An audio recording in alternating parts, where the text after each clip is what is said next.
से निकलकर रूही को दीपक ने एक ब्लैक पॉली दी। रूही ने उसे खोलकर देखा तो उसमें काफ़ी सारी चॉकलेट्स थीं।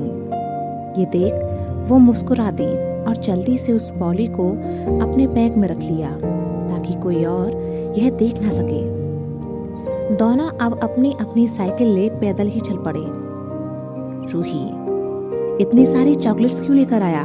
घर में किसी ने देख लिया तो क्या कहूंगी?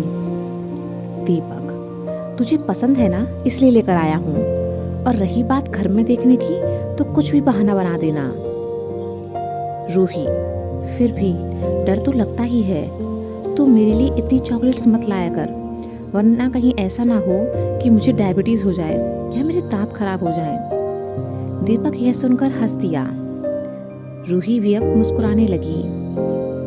दीपक, पता नहीं यार, यह सब और कितने दिन चलेगा।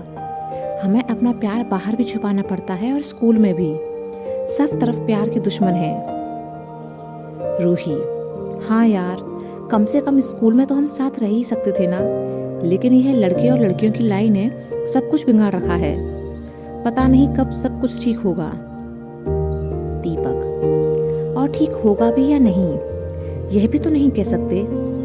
6th क्लास से 11th क्लास में आ गए हैं, अब तक तो कुछ हुआ नहीं है। देखते हैं आगे भी कुछ होगा या नहीं। 2 साल बाद तो फिर हम अलग अलग चले जाएंगे, तो हमारा मिलना भी मुश्किल हो जाया करेगा। रूही, हाँ सही कह रहा है तू। हम ना कोशिश करेंगे कि एक ही कॉलेज में एडमिशन लें। दीपक, हाँ कोशिश तो यही रहेगी, लेकिन पापा कह रहे थे कि वह मुझे मामा जी के यहाँ कानपुर भेज देंगे। यह सुनकर रूही उदास हो गई। दीपक, तो उदास क्यों हो रही है? यह सब बात की बात है। अभी तो हम साथ हैं ना, तो कम से कम अभी तो खुश रह ही सकते हैं। रूही, हाँ। दोनों ने अब अपने अपने घरों की तरफ रुख किया। अगले दिन सुबह वामिका तैयार होकर शिवाय के घर आई। जब वह दरवाजे के अंदर घुसी तो उसने वहां एक तरफ बैठा अल्सेशियन प्रजाति का कुत्ता देखा, जिसे देख वो डर गई। वह उल्टे कदम वापस लौटती कि उसका ध्यान इस बात पर गया कि वह चेन से बंधा हुआ है। यह देख उसने राहत की सांस ली, लेकिन टाइगर की नजर अब तक अपने सामने कुछ ही दूरी पर खड़ी एक अनजान लड़की पर पड़ी तो उसने भौंकना शुरू कर दिया। वामिका यह देख डर कर वहीं एक तरफ खड़ी हो गई। टाइगर के भौंकने की आवाज सुनकर घर के नौकर मनोहर काका वहां आए और टाइगर को चुप कराने लगे। वामिका को वहां खड़ा देख उन्होंने उससे उसके बारे में पूछा और फिर उसे अंदर भेज दिया। शिवाय अपने स्कूल के लिए तैयार हो गया था। दुर्गा जी उसके बैग में लंच बॉक्स रख रही थी कि तभी वामिका वहां आई। नमस्ते आंटी। वह शिवाय को देखते हुए बोली, तुम अभी तक तैयार नहीं हुए? जल्दी चलो वरना स्कूल के लिए लेट हो जाएंगे। दुर्गा जी उसे देखकर मुस्कुरा दी। तुम आ गई बेटा, मैं बस लंच बॉक्स ही रख रही थी। शिवाय वामिका को ऐसे देख रहा था जैसे उसने खुली आंखों से सपना देख लिया हो। वह उससे बोला, तुम यहाँ क्या कर रही हो? वामिका ने दुर्गा जी की तरफ देखा। आंटी आपने बताया नहीं है कैसे कि आज से हम दोनों साथ ही स्कूल जाएंगे? यह सुनते ही शिवाय दुर्गा जी की तरफ बड़ी बड़ी आंखें कर हैरानी से देखने लगा। दुर्गा जी, अरे मैं तो बताना ही भूल गई थी। शिवाय, आज से वामिका तुम्हारे साथ ही स्कूल आया जाया करेगी। कोमल जी का कहना है कि तुम दोनों एक साथ ही स्कूल चले जाया करो। शिवाय, माँ पर। दुर्गा जी, पर क्या? अभी तू भी उस स्कूल में ही जाता है जिसमें ये जाती है। साथ चले जाओगे तो क्या दिक्कत है? शिवाय, माँ मैं किसी के साथ नहीं जाऊंगा। वामिका, तो ठीक है, तुम मेरे साथ मत चलो, लेकिन मैं तुम्हारे साथ चल सकती हूँ ना। शिवाय झुंझलाया, तुम पागल हो गई हो क्या? तुम्हें पता है ना कि हमारी क्लास में लड़की लड़कियों में लड़ाई है। वामिका, लेकिन तुम्हारे और मेरे बीच में तो कोई झगड़ा नहीं है ना, और ये तो घर है, स्कूल थोड़ी ही है। शिवाय, क्लास में सब मजाक बनाएंगे। वामिका, तुम्हें डर लगता है उनसे? शिवाय, नहीं, डर नहीं लगता, लेकिन मुझे झगड़ा करना पसंद नहीं है, इसीलिए मैं अपने काम से काम रखता हूँ। पर इस कहानी को ना सुनो। वामिका, जब तुम क्लास के लड़कों से नहीं डरते और मैं लड़कियों से नहीं डरती तो फिर दिक्कत है ही क्या? दुर्गा जी सोचकर बोली, एक काम करो, तुम दोनों साथ स्कूल जाया करो, फिर वहां पर जैसे बाकी बच्चे रहते हैं वैसे तुम भी रहा करो। उसके बाद साथ में ही स्कूल से घर आ जाया करो। तुम्हारी दोस्ती स्कूल में ना सही लेकिन घर पर तो हो सकती है ना। शिवाय, पता नहीं आप भी ना कभी कभी ऐसी हरकत कर जाती हो कि मुझे छोटी बच्ची जैसी लगती हो। मैं नहीं जा रहा किसी के साथ। दुर्गा जी उसकी इस बात पर हंसने लगी। शिवाय अब वहां से बाहर निकल आंगन में आ गया और अपनी साइकिल पर बैग रखने लगा। तभी दुर्गा जी ने भी वामिका को इशारा किया, जाओ बेटा, उसके साथ ही जाओ। वामिका भी जल्दी से घर से बाहर निकल गई और अपनी साइकिल पर पीछे बैग रखने के बाद शिवाय के पास आकर बोली, तुम्हें मेरे साथ चलने में प्रॉब्लम क्या है? शिवाय, मुझे कोई प्रॉब्लम नहीं है, लेकिन तुम तो समझो ना यार कि हमारी क्लास में हालत क्या है। मैं नहीं जाना चाहता तुम्हारे साथ। वामिका, क्यों? मेरे साथ जाने से एम्बेरस फील होगा? क्या तुम मुझसे नाराज हो क्योंकि मैं क्लास में फर्स्ट आई? शिवाय, नहीं, पर मुझे यह समझ नहीं आ रहा कि तुम मेरे साथ जाना क्यों चाहती हो। वामिका, क्योंकि तुमसे फ्रेंडशिप कर सकूं। देखो, मेरे घर के पास ही रहते हो तुम, इंटेलिजेंट भी हो और सभी तुम्हारा अच्छा नेचर बताते हैं। फिर मुझे स्कूल आने जाने के लिए कंपनी भी मिल जाएगी।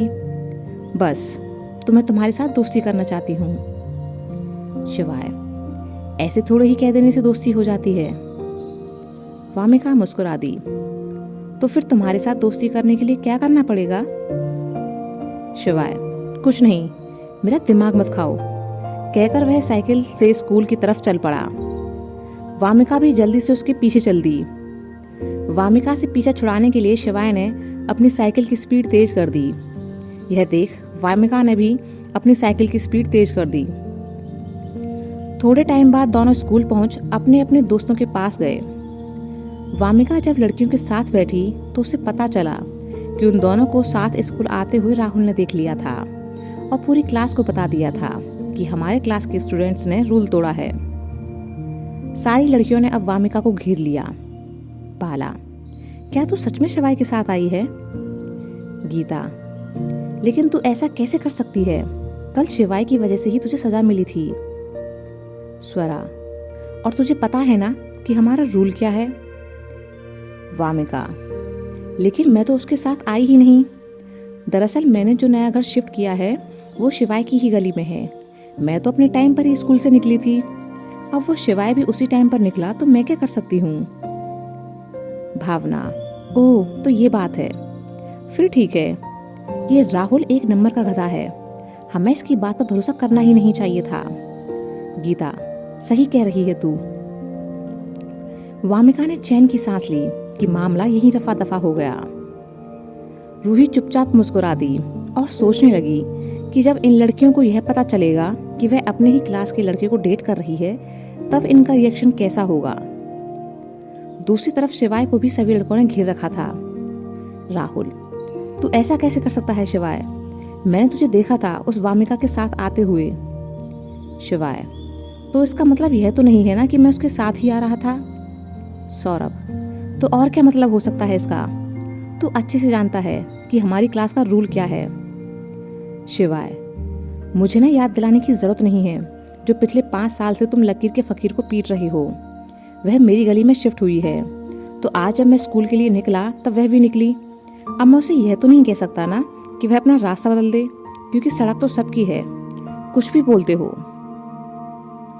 सभी लड़कों ने अब राहुल को देखा। कौस्तुभ, मैंने तुम लोगों से पहले ही कहा था कि राहुल की बात का भरोसा मत करो, ये सिर्फ बतंगड़ बना रहा है, बिना बात इतना हंगामा करवा दिया। राहुल, सॉरी यार, मुझे लगा कि तू उसके साथ ही आ रहा है। शिवाय, इट्स ओके। दीपक चुपके से रूही की तरफ देख सोचने लगा, जब इन लोगों को पता चलेगा कि मैं अपनी ही क्लास की लड़की को डेट कर रहा हूँ तब तो ये लोग पता नहीं कितना हंगामा करेंगे। शिवाय ने कुछ देर बाद वामिका की तरफ देखा, जो उसे देख शरारत के साथ मुस्कुरा रही थी। शिवाय ने उसे नाराजगी से देखकर मुंह फेर लिया। लंच में जब वामिका टीचर के पास से आ रही थी तो रास्ते में शिवाय मिला। उसने आंखों से उसे अपने साथ आने का इशारा किया। दोनों एक तरफ कोने में आ गए। शिवाय नाराज होकर बोला, मैंने तुमसे मना किया था ना कि मेरे साथ मत चलो। देखा, पहले ही दिन इन लोगों ने पकड़ लिया। वामिका, लेकिन मैंने बात संभाल दी ना। शिवाय, क्या कहा तुमने? वामिका, यही कि हम दोनों का घर एक ही गली में है, तो हम दोनों एक ही टाइम पर निकले थे। वैसे तुमने क्या कहा? शिवाय, वही जो तुमने कहा। वामिका हंस पड़ी। देखा, हम दोनों के ख्यालात कितने मिलते हैं, और तुम खामखा ही परेशान हो रहे थे। अब से हम दोनों साथ आएंगे भी और जाएंगे भी, लेकिन ये लोग कुछ नहीं कहेंगे, क्योंकि इनके दिमाग से हमने शक जो निकाल दिया है। शिवाय, नहीं, आज तो संभाल लिया है, पर अब नहीं आओगी मेरे साथ। वामिका, पर मैं तो आऊंगी। शिवाय अब पैर पटकते हुए वहां से चला गया। वामिका उसकी इस हरकत पर हंस पड़ी। सच में ही ये लड़का कितना अच्छा है ना, बाकी लड़कों की तरह बदतमीज नहीं है। लंच के बाद वामिका ने रूही से उसकी इंग्लिश नोटबुक मांगी, तो रूही ने उसे निकाल कर दे दी। वामिका उसको खोलकर देख रही थी कि तभी उसे उसके बीच में एक पेपर रखा मिला। वामिका ने उसे खोलकर देखा तो वह रूही के नाम पर एक लव लेटर था। वामिका की नज़र जब लेटर में नीचे लिखे नाम पर गई तो दंग रह गई, क्योंकि वहां पर दीपक का नाम लिखा था।